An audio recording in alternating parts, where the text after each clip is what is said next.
So what we're going to do today, guys, is we are going to be revisiting some of the strategies that we've been using for multiplication, and we're going to connect it to a new strategy today. Okay, so what I want you to start off with, just for a little warm-up, open to a clean page, and I would like you to do this problem for me, please. Would the area model work for this? I don't know, you tell me. Because What do you think? One digit though. How would you make the box for the side? I don't know, why don't you start it and let me know. Well, I'm doing partial product, so. Okay, so you want to do the partial product method? All right, go ahead. 4 times 7 is. That's always a great strategy, isn't it? Reese, can I see what you did?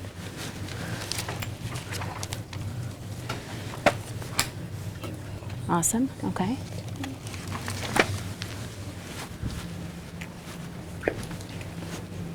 Max, which method did you use? Okay. 7 times 4,000. Okay, we're using a lot of the same strategies that we have been using. Great.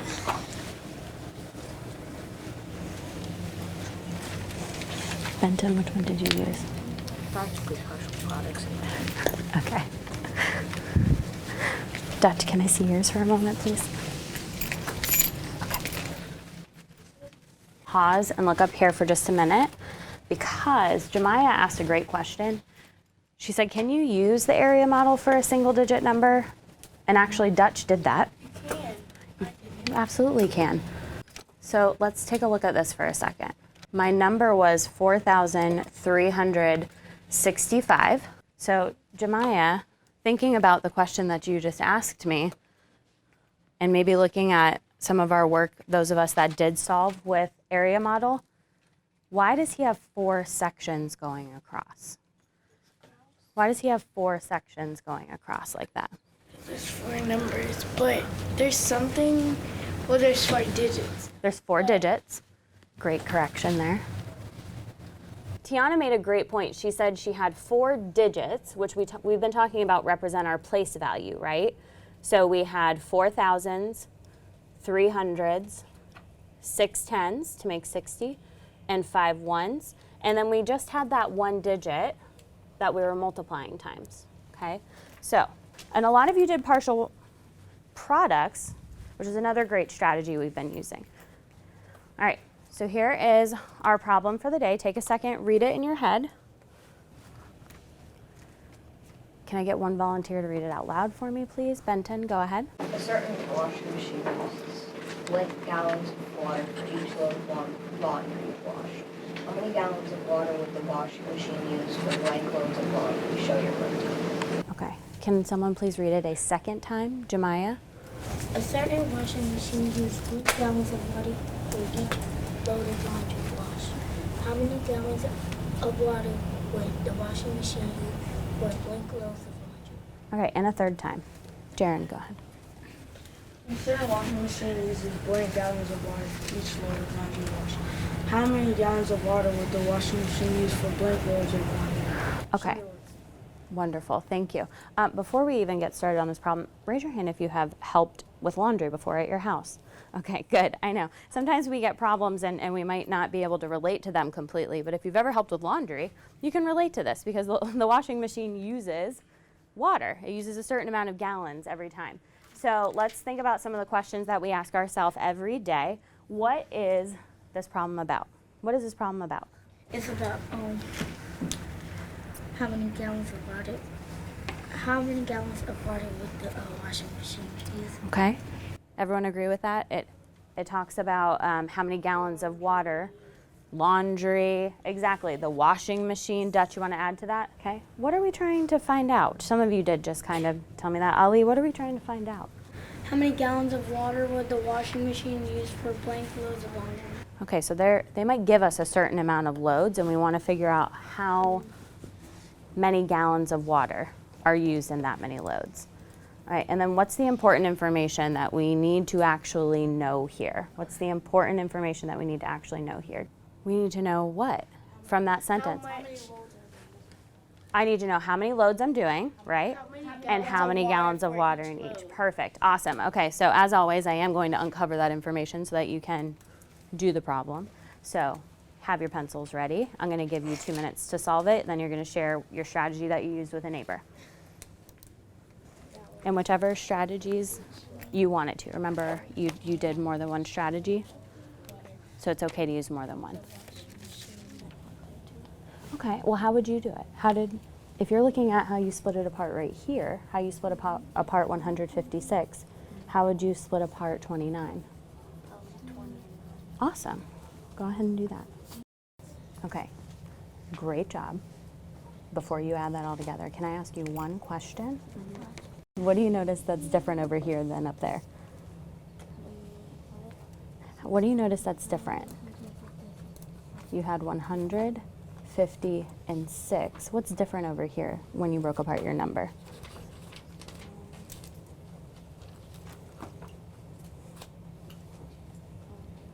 Which way do the numbers go? Is this one the biggest number or the smallest number? The biggest number, and then it gets smaller as it goes across. What did you do going down this way? I put the biggest on the bottom. Okay, which it's still, you get the same work either way, right? It's just a way of organizing. Okay, go ahead and finish your problem. So when you're ready, turn and face your partner, please. Although it looks like some of you are trying to wrap up, so maybe I'll give you a minute to wrap up.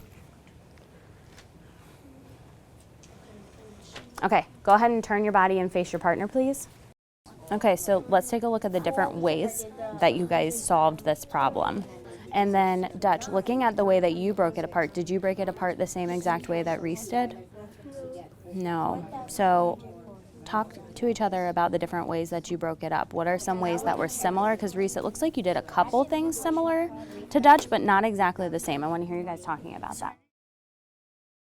So I purposely partnered you up with someone that might have solved it a different way.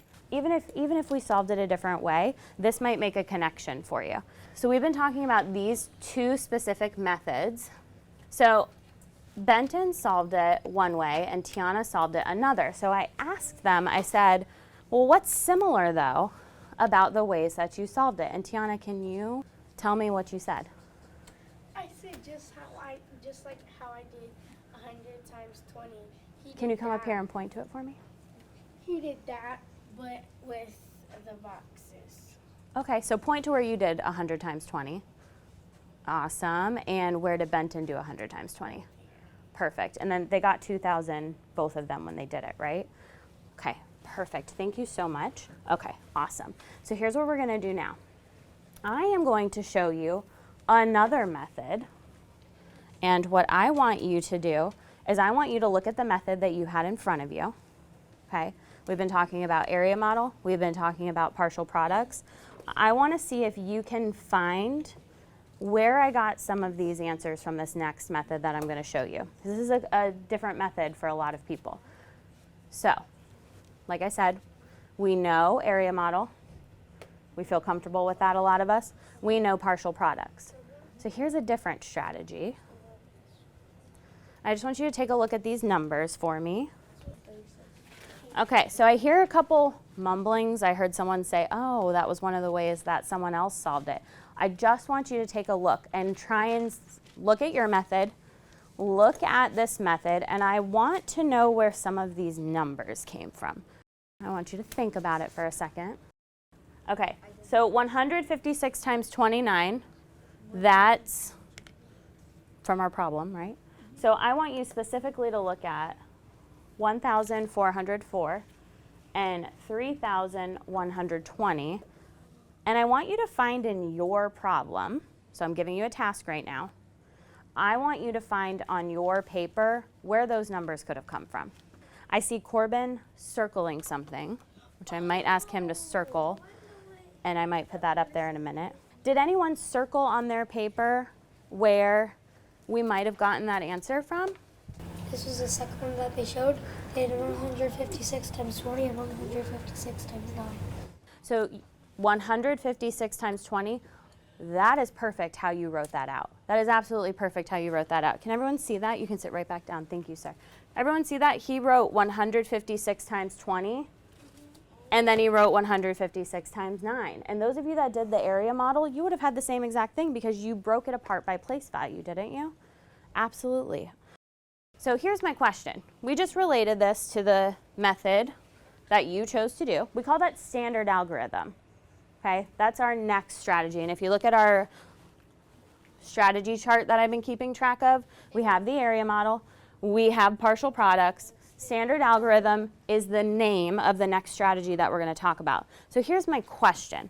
If you look at the work right in front of you, whether you did partial products or the area model, think for a second, why might someone choose to use the standard algorithm strategy over partial products or area model? Just give me a silent thumbs up when you have a thought in your head.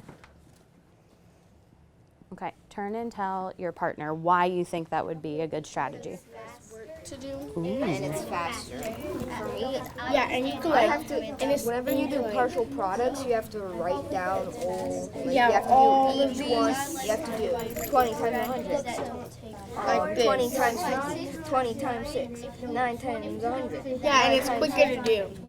Does anyone want to share out what your group said might be a benefit of why someone might choose to do standard algorithm over one of these other methods?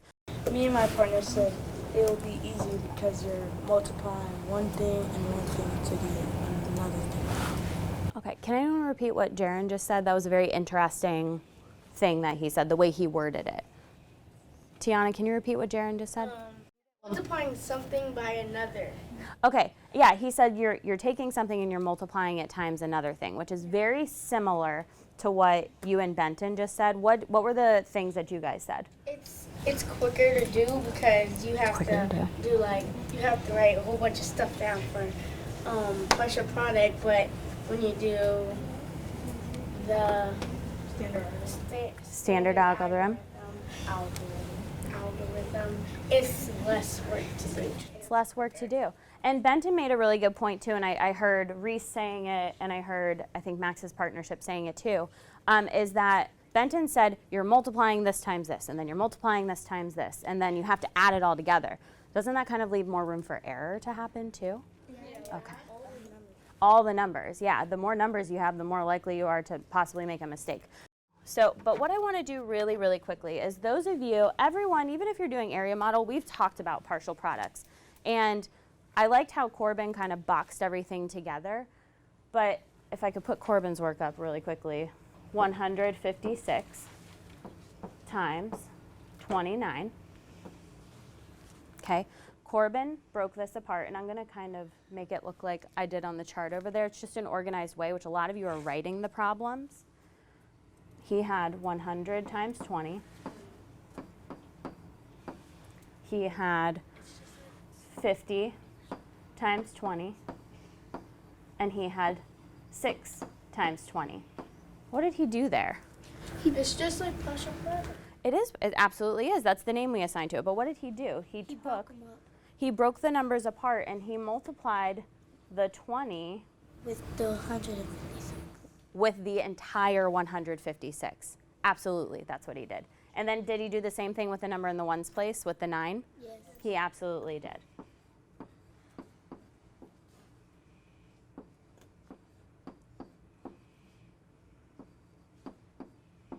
And then he wrote the answers down underneath there.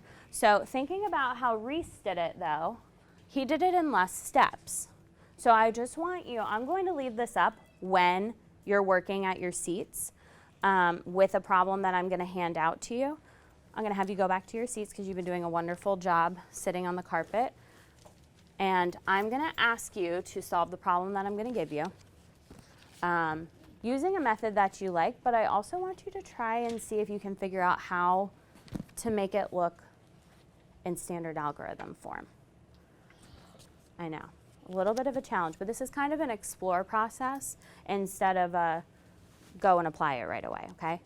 Can we just do it in standard algorithm? Absolutely, if you feel comfortable with that, but what am I always going to ask you to do after? Show your work, but also to solve in another way. The learning goal for today was to connect strategies that students already have coming into 5th grade and connecting it to the standard algorithm, which is the strategy that is our goal.